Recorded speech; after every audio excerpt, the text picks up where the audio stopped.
Alors, dans cette vidéo, je vais traiter du thème euh, de l'évolution réciproque. Qu'est-ce que ça veut dire? Ça veut dire que de combien je vais augmenter de pourcentage pour passer de 200 à 300. Bon, là, ça se voit vite. J'ai gagné 100. Donc 100, ça représente la moitié de 200. Du coup, hein, c'est plus 50%. On le voit très vite. Si vous ne le voyez pas, vous pouvez directement, on cherche le coefficient multiplicateur.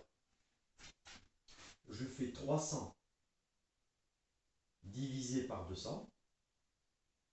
Donc CM, bon, mais ça va faire 1,5. Voilà, dans une vidéo précédente, on a vu que 1,5, on pouvait le représenter sur 100 par 150 sur 100.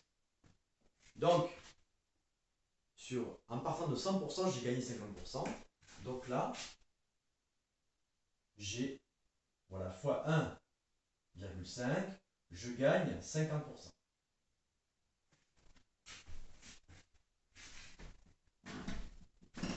Alors maintenant, la tentation, c'est de se dire, oui, mais donc si dans un sens je gagne 50%, dans l'autre sens je vais perdre 50%. C'est la grande tentation. Donc là, voilà, on va se dire, là j'ai moins 50%. On va tester. Si je fais 1 moins 50 centièmes, ça fait 0,5. Du coup, le coefficient multiplicateur serait 0,5. 300 fois 0,5, ça fait 150. On ne retombe pas sur 200. Donc, l'histoire d'additionner les pourcentages ou de faire pourcentage d'un côté et puis l'opposé dans l'autre, attention, là, c'est pas bon du tout. Là. Donc, on laisse tomber les magouilles avec les pourcentages. Les pourcentages entre eux, ça se. Voilà, quand il faut les additionner comme ça se marie pas bien. Bon, en revanche, et puis on peut vérifier un truc. C'est que fois 1,5. Voilà, admettons, je vais schématiser différemment. J'ai 200, j'arrive à 300. Puis, je veux revenir à 200. Voilà. Comment je fais? Mon idée, c'est que fois 1,5 et fois 0,5, si je veux que ça puisse marcher, il faut que le total, de 200 à 200, j'ai fait fois 1. C'est ça qu'il faudrait. On va vérifier si ça marche. Parce que tout le problème, il est là. Tout le problème, il est que si je fais 1,5 fois 0,5, là on va se dire, quelqu'un qui réfléchit pas trop, 1,5 fois 0,5, ça va faire 1 ça. On va regarder.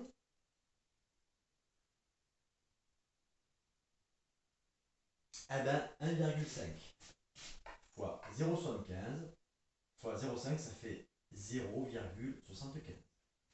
Donc, cette technique ne marche pas. Parce qu'il faut impérativement que la multiplication des deux, ça fasse 1. Donc, l'idée, il faut trouver le nombre tel que 1,5 fois le point d'interrogation, là, ça fois ça. Donc là, j'ai plus 50%. Si je veux revenir au point de départ, 1,5 fois le point d'interrogation, il faut que ça fasse 1. Parce que de 200 à 200, moi, la multiplication, comme on parle, c'est fois 1. Point barre.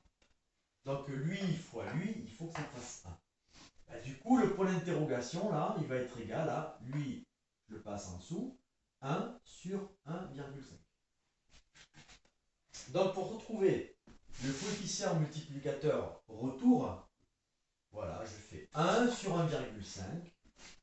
Alors 1 sur 1,5, Ouais, ça va environ. Bon, allez, on va arrondir 3 chiffres après la virgule. Donc là, fois 0,667. Bon, ben du coup, on est quand même un peu plus éclairé. Parce que maintenant, ben 0,667, bon, ben sur 100, je multiplie celui-là par 100, ça fera 66,7. C'est le coefficient multiplicateur. Combien est-ce que je perds? Bon, mais 100 moins 66,7, hein, ça fait 33,3. Donc, on perd 33,3%. Ça semble étonnant que dans un sens, je gagne 50% et que pour revenir au départ, je perds 33%. Malheureusement, c'est voilà, les coefficients multiplicateurs qui commandent. C'est eux qui dirigent tout. Et on a pu tester que ben, moins 50%, voilà, c'est trop. Ça enlève, voilà, c'est trop.